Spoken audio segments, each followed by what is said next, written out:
नमस्कार।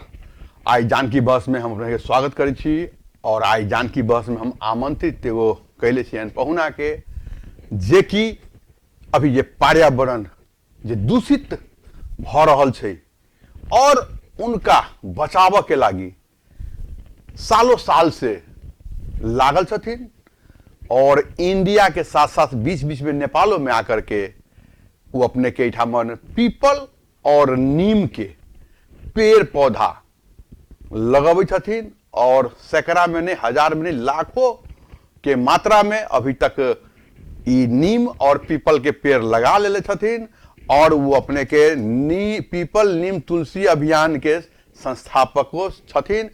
और डॉक्टर धर्मेंद्र जी उनका से हम बात करबै, वो पटना के निवासी छथिन और जब भी जनकपुर में भी आबै छथिन तो वो अपने के नीम और पीपल के गाछी सब अपने के हर एक जगह लगबैत रही छथिन। एगो अभियानी भी छथिन, हम इनका से बात करबै। अपने के आपका जानकी टेलीविजन में स्वागत है। नमस्कार। आपका बहुत बहुत आभार जानकी टेलीविजन में एवं तमाम दर्शकों का भारत और मैत्री संघ के तहत मैं आप सभी को हरित नमस्कार करता हूँ। सबसे पहले तो आपका जनकपुर धाम में स्वागत है और अभी जो एक आप अभियान चला रहे हैं पीपल और नीम का वृक्ष लगाने का, ये आप बिहार में तो जगह जगह लगाते ही हैं और बीच बीच में देखते हैं आपको सामाजिक संजाल में भी आते रहता है कि जनकपुर धाम में भी आते हैं और यहाँ भी लगाते हैं। नहीं तो ये पीपल और नीम लगाने का क्या मतलब है, बताइए। आज बदलते परिवेश में पर्यावरण के अंदर में जो ह्रास हो रहा है, चाहे जल का ह्रास हो रहा है, फिर वातावरण का ह्रास हो रहा है या जो ऑक्सीजन का ह्रास हो रहा है, इसलिए ये दो पीपल जो है, आपका पीपल ऑक्सीजन बैंक है, नीम वातावरण का शुद्धिकरण यंत्र है, नीम अपने आप में एक अस्पताल है। इसलिए इन तमाम जो पौराणिक वृक्ष है उसके प्रति लोगों का रुझान कमते जा रहा है। इसलिए ये मैं पीपल नीम तुलसी अभियान के माध्यम से भारत के अन्य राज्यों में और फिर भारत से सटे तमाम देश जैसे आपका नेपाल, भूटान, बांग्लादेश, बर्मा, इन क्षेत्रों में भी मैं जा करके लोगों के प्रति जो पौराणिक पौधा है उसके प्रति लोगों में जागरूकता लगाने का काम करता हूं और फिर पौधारोपण का भी कार्यक्रम मैं करते रहता हूं। अच्छा, जैसे ये अभी आप कितना दिन से ये काम कर रहे हैं, ये पौधा लगाने का काम कर रहे हैं? ये तो मैं 1991 से मैं ऐसे अरवल जिला का वासी हूं, लेकिन जब मेरा जन्म हुआ था तो वह गया जिला में था, इसलिए मेरा पैतृक जो पुराना गया जिला में है, मैं अपने गांव से यह अभियान को शुरू किया था। बदलते परिवेश में गांव में जो आज या फिर समझिए कि 1972 में कई देशों के बीच ने जलवायु, वायु, इस सब के बारे में जो आभास हुआ था, जैसे आपका वन दिवस हो गया, जल दिवस हो गया, पृथ्वी दिवस हो गया, प्रकृति दिवस हो गया, ये सब की कड़ी 1972 से शुरुआत हुई है। अच्छा। और 1972 से हम तमाम दिवस मनाते आ रहे हैं।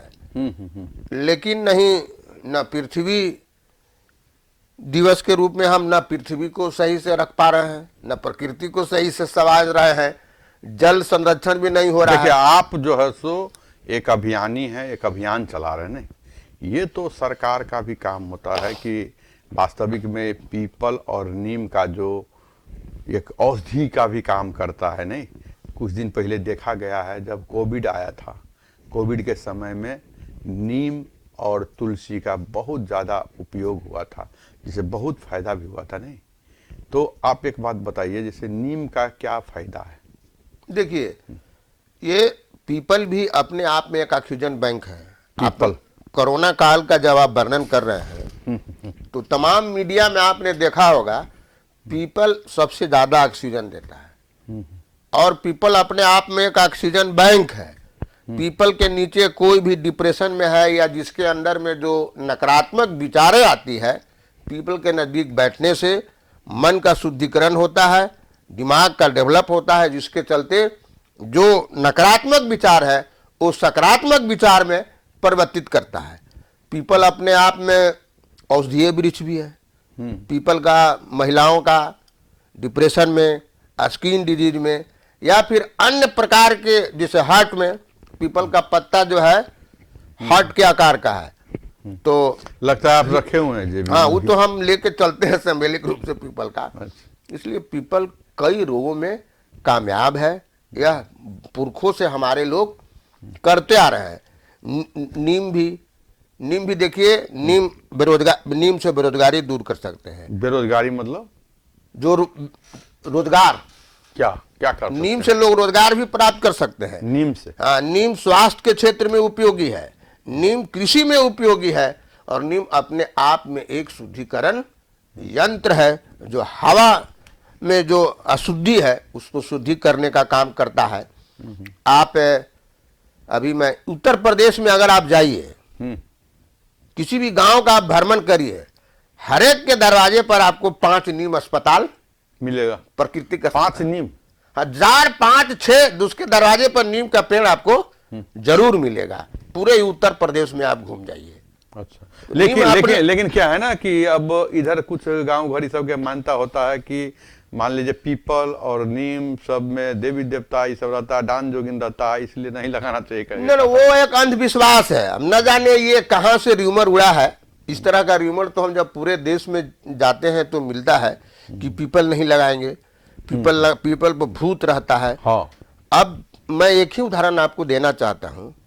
इसी नेपाल के लुम्बिनी में, कपिल वस्तु में गौतम का जन्म हुआ था, और वह ज्ञान की खोज में गया में जाकर के पीपल वन में ज्ञान प्राप्त किया, जो आज 19 देश में बौद्ध का ज्ञान प्राप्त हो रहा है। अगर भूत होता तो गौतम को ही उठा के पटक देता, उनको ज्ञान नहीं मिलता। सबसे बड़ा उदाहरण और साइंटिफिक काउज है पीपल के नजदीक जाने से। या आप जैसे शनिवार को लोग जाता है, पीपल अपने आप में जल भी छिड़कता है, उसके पत्ता से 24 घंटा पानी की मतलब औषधि का काम करता हाँ। है पीपल। औषधि, ऑलराउंडर है औषधि में। किसी भी प्रकार का अगर आप है, आप पीपल के पत्ता का छाल का रस पीजिए। या फिर दूसरा देखिए, पीपल जो है पक्षियों का आहार है। पक्षियों का घोंसला सब पीपल पर ही बनता है। क्योंकि इसलिए बनता होगा कि पक्षी लोग ज्यादा बीमार कभी नहीं होता है, उसको डॉक्टर नहीं होता है। इसलिए जैसे मान लीजिए कि हमारे घर में कोई किसी को प्रसूति है या भोजन है, तो हम एक भंडारण करते हैं, और अपने बच्चे को ज्यादा देर छोड़ के हम नहीं जा सकते हैं। इसलिए सारा सामान जो है हम बाजार से, जब बच्चा का जन्म होने का समय आता है तो पौष्टिक भोजन, अपना खाना पीना, ताकि हमको ज्यादा दिन बाजार नहीं जा सके। पीपल पर इसलिए वो घोंसला बनाता है कि पीपल का जो फली है मुख्य आहार है, और बच्चों के लिए दाना चुगने के लिए उसको कहीं दूर नहीं जाना पड़े, ताकि उसका बच्चा सुरक्षित रह सके। अब जैसे छोटे छोटे पक्षी हैं, तो बड़े बड़े पक्षी जो है से कि छोटे पक्षियों का आहार में भी, जैसे चील है, बाज है, छोटे छोटे पक्षियों को, बच्चों को या अंडों को वो डिस्टर्ब करता है। तो अगर वो ज्यादा दूर तक दाना लेने चला जाएगा तो बाज, चील जो है उनके बच्चों को डिस्टर्ब करके या खा जाएगा। इसीलिए पीपल पर घोंसला बनाता है कि नजदीक से ही हमको दाना मिल जाएगा, और अपने भी खाएगा और बच्चे को भी खिलाने का काम करेगा। और फिर उसी पीपल पर बच्चों को पाल पोस कर करके उस अस्पताल से, उस परसों एक हिसाब से पशु पक्षी के लिए वो अस्पताल ही हुआ। अस्पताल है, धर्मशाला है तमाम जीवों का। अच्छा, धर्मशाला भी है, धर्मशाला भी है, अस्पताल भी है, उसमें चौपाल भी है, स्कूल भी है, ज्ञान भी है। एक सब उसी में है, सब पीपल ही पीपले में के है। पहले गांव में चौपाल कहाँ लगता था, पीपल पाठशाला कहाँ लगता था। अगर किसी भी गांव में आपस में चौपाल करना है, उसी पीपल के नजदीक लगता था। आज से 50-60 बरस या फिर पिछले के इतिहास में जाइए तो गांव का चौपाल उसी पीपल के नीचे लगता था। पहले शुरुआती दौर में पाठशाला उसी पीपल के नीचे होता था। अगर भूत होता तो फिर उन बच्चों को डिस्टर्ब करता। और खास करके उदाहरण है कि गौतम से बुद्ध बनाने का काम आप लोग अपना घर में भी लगाए हुए हैं? हाँ, हम तो अपने घर के आगे लगाए हुए हैं। लगाए हुए हैं। गमला में मेरे यहाँ पटना में है। भूत आता है कि नहीं? भूत कहाँ से आएगा? भूत है ही नहीं है तो नहीं भूत है। आएगा कहाँ से? अच्छा। ये भूत एक र्यूमर है, वह एक हादसा है।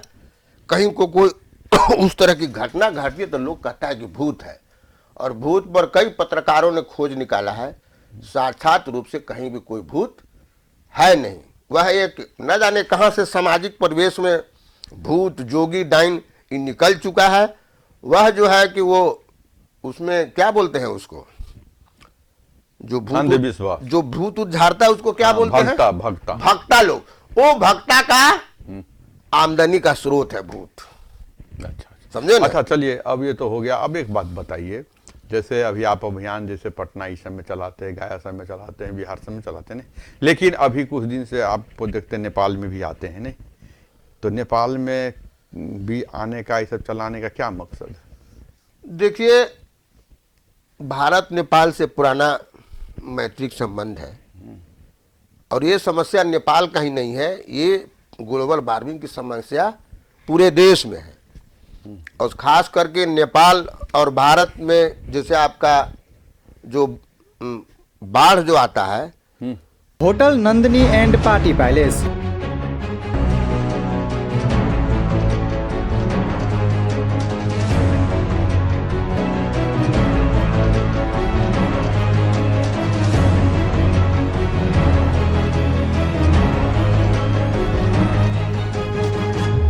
जत शादी विवाह, रिंग सेरेमनी, मेहंदी, तिलक, छठिहार, सालगृह, पार्टी कार्यालय के मीटिंग और अन्य कार्यक्रम के लिए शांत तथा सफा वातावरण में अति आरामदायी आ सेवा सुविधा युक्त hotel Nandini and party palace के लाभ उठाओ।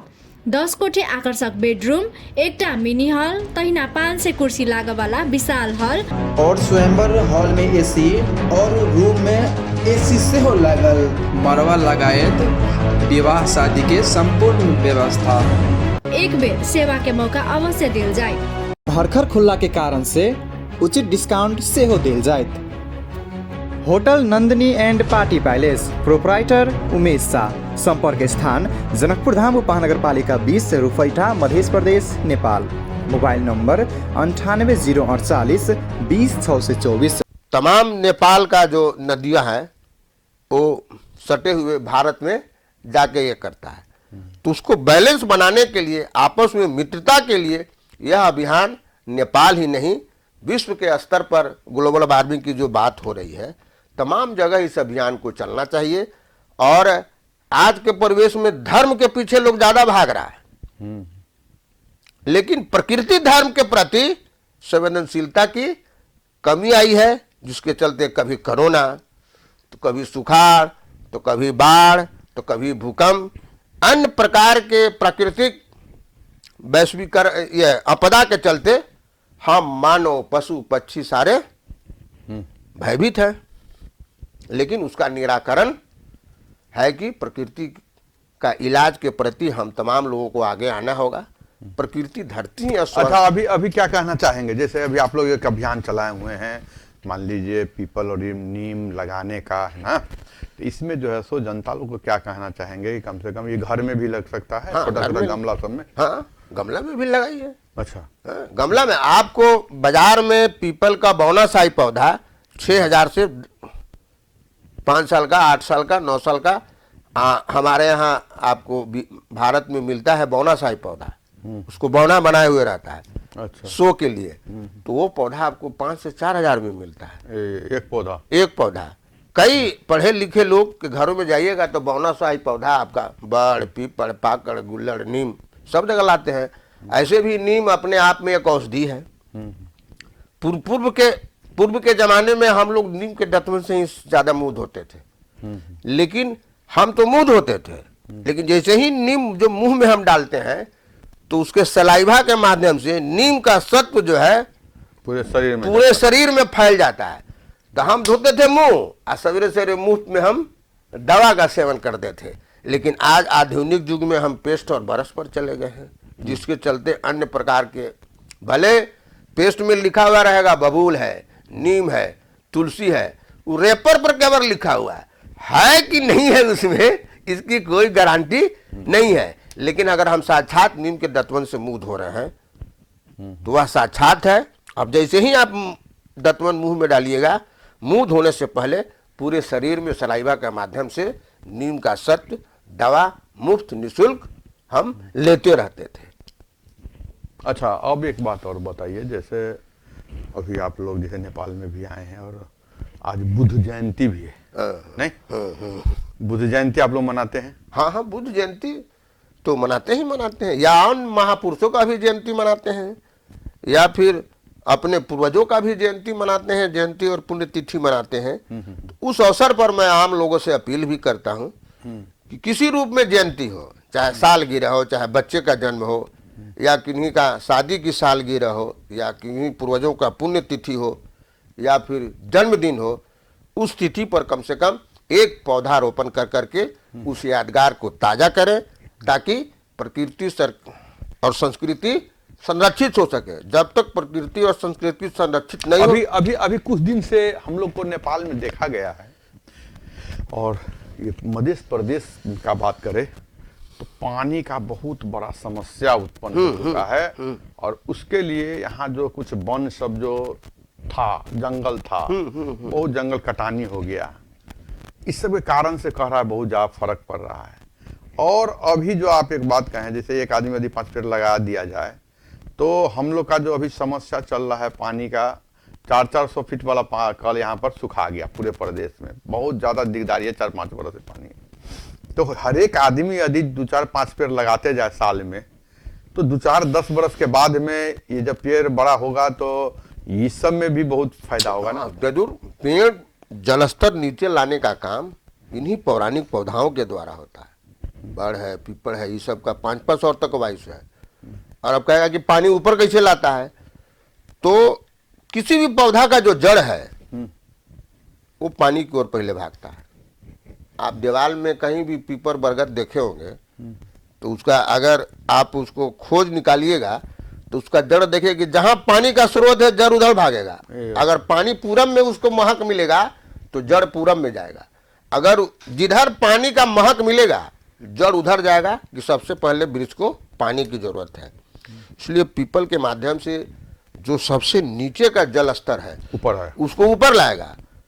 और तमाम वृक्षों में जड़ कई प्रकार का होता है। एक जड़ जो है सबसे नीचे जाता है, फिर उसको स्तंभ नियत खड़ा करने के लिए विभिन्न शाखाओं में चारों तरफ उसका जड़ रहता है।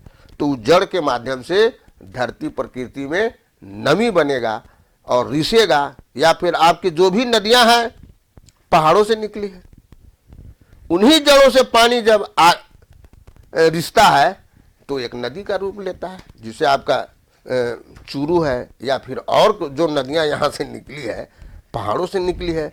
घना पहाड़ था, आज आधुनिक युग में विकास के दौर में हम विकास को ही विनाश करके विकास खोज रहे हैं, पेड़ पौधा काट के। हाँ, जो असली समृद्धि और जो विकास है उसका जो समस्या हम लोग को अभी मध्य प्रदेश में मिल रहा है। अपने के जन समुदाय देखै छियै, अपने जे डॉक्टर धर्मेंद्र जी छथिन पटना के अभियानी, जनकपुरो में अबै छथिन, ओठान नीम और पीपल के गाछी लगबै छथिन जगह जगह, कहे नाम छै। हमर सबके जे अभी कुछ दिन से देखै छी अपने जे मध्य प्रदेश में जे पानी के समस्या, अपने के पानी के जे समस्या जे भ गेल छै, वही के कारण से अभी हमरा सबके ते बड़का प्रॉब्लम भ रहल छै। तो आवा वाला दिन में हमर सबके बाल बच्चा के भी और बड़का समस्या से गुजरे पड़ते। वही के लेल हम संपूर्ण कम से कम मधेशवासी और पूरा नेपाल के हम सब आग्रह करबै कि कम से कम एक साल में एक बेर अपने 5 गो पौधा कहीं लगा दै छियै।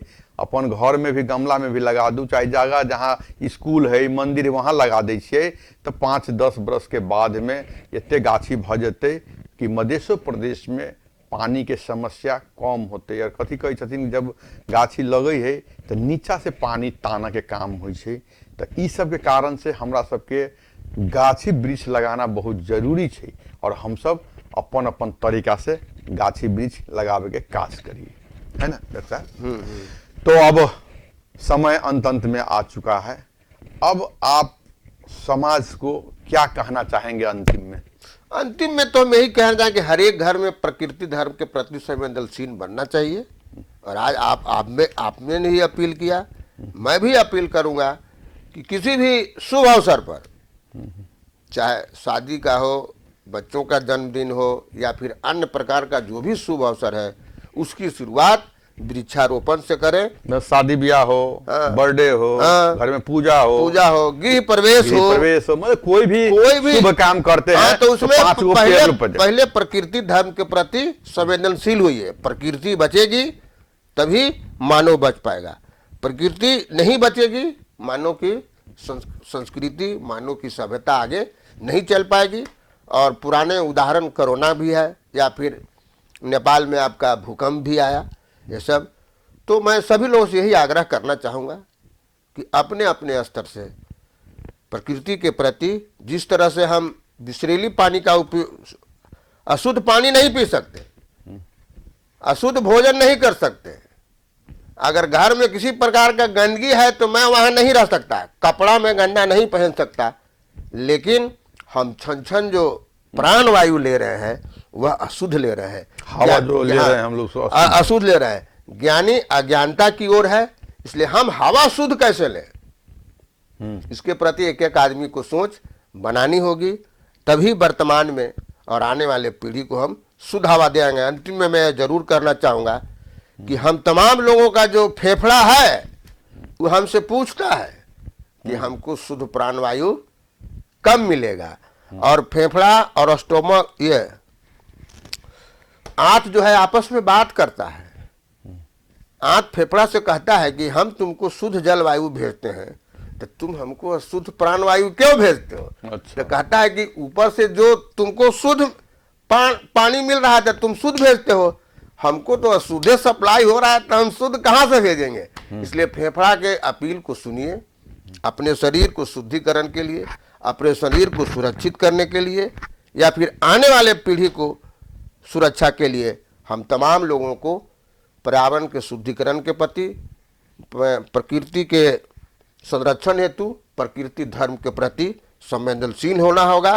और हर एक घर से एक एक पर्यावरण योद्धा निकले, ताकि आने वाला परिवेश में वर्तमान स्वच्छ हो सके और आने वाला समय है वातावरण वो भी स्वच्छ हो, तभी आम मानव का जीव जंतु पशु पक्षी सुरक्षित है। अन्यथा हम सब ज्ञानी लोग जान रहे हैं कि आगे क्या परिणाम होने वाला है, उस परिणाम से बचाए हेतु हम तमाम लोगों को प्रतिवर्ष 5 वृक्ष लगा करके अपने परिवार की तरह 2 साल संरक्षित करें। 2 साल के बाद वह वृक्ष हमें संरक्षण और सुरक्षा देने का काम करेगा। यही मेरी अंतिम अपील है। चलिए, धन्यवाद है कि आप जानकी टेलीविजन के लिए समय निकाल के दिए हैं, उसके लिए आपको भी धन्यवाद कि इस अवसर पर हमें आज जानकी टेलीविजन के माध्यम से पर्यावरण के प्रति लोगों में जागरूकता अभियान चलाने के लिए आपने समय दिया। नमस्कार। अब अखन धर के लिए हम विदा चाहब। हम बैद्यनाथ देखलिए अपने पीपल और नीम के विषय में बात केलखिन हाँ। हमरा सबके मध्य प्रदेश में भी जे पानी के भी समस्या है, और अपन अपन तरीका से यदि हम सब वृक्ष लगावे के काज करी तो अब भी जो हमरा के पानी के समस्या है और विकट दिन प्रतिदिन देखी छी अपने कि ज़्यादा समस्या उत्पन्न हो रहा है। और हम सब अपन बाल बच्चा के सुरक्षित करे के लागी अभी से कम हम सब 2, 4, 5 गो पौधा रोप दी छिए। साल में एक बार कोनो घर के कार्यक्रम करी छी तो 5 गो पौधा कहीं रोप दी छी, मंदिरे में जाकर चाहे कहीं, तो हम सब अपने लेल रोप रहा छी, दुनिया के लेल नहीं। एहि लेल कोविड में देखलिए हम सब अपनो पड़ल छलिए, मान लेल जाओ एक सांस मुश्किल भ गेल छलिए हमरा के लेना, हम गुजरल छी ओहि जगह से, और प्राकृतिक जगह से फ्री में ओते ऑक्सीजन दऽ रहल छी, मान लेल जाओ। ताहि लेल हमरा सबके वृक्ष लगाबऽ के एकदम जरूरी छै। अपने सबके भी आग्रह करबै कि अपने सब भी कम से कम साल में एक बेर 5 गो वृक्ष लगायल जाओ। धन्यवाद, नमस्कार। अपने देखते रही जानकी टेलीविजन। नमस्कार।